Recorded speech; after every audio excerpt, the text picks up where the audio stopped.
Hi, in this lesson, we are going to understand how data should be structured within Power BI to create different visuals. There are two ways that data can be available. One is white table, another is tall table. Okay, so this is the white table. We can see that data is spread across different columns.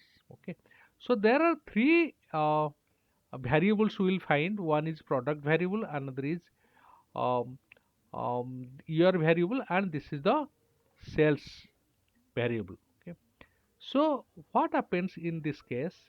So data is distributed across the columns. Okay. Basically, in such kind of data, Power BI will find it difficult to read. Suppose take for example that we want to calculate that total sales. So since sales volume or sales amounts are distributed in different columns, what should I do? Should I drag this value like 2016, 2017, 2018, 2019 or 2020? But what the you may be looking for, what is the total sales? Okay, so such kind of table, when we use such kind of table like white table, pivot table, okay, so Power BI will find it difficult to read the data. Therefore, it is very much significant.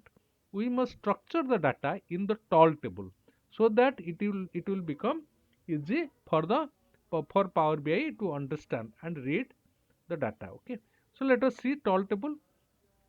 So tall table will appear like this. We can see tall table will appear like this. Okay.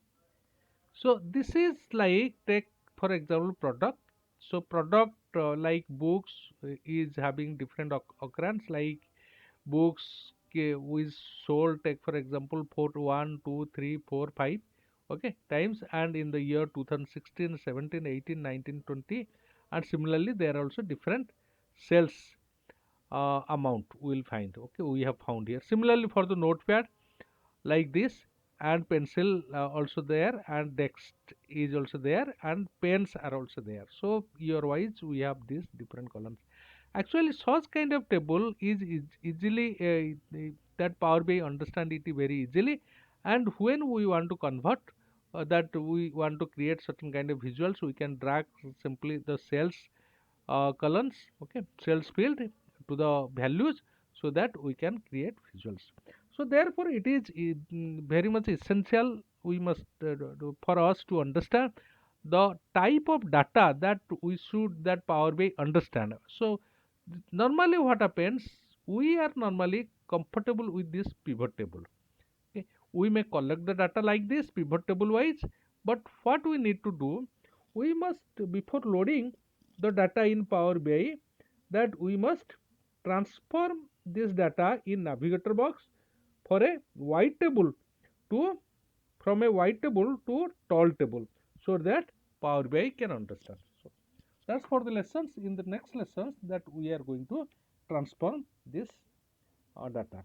Thank you.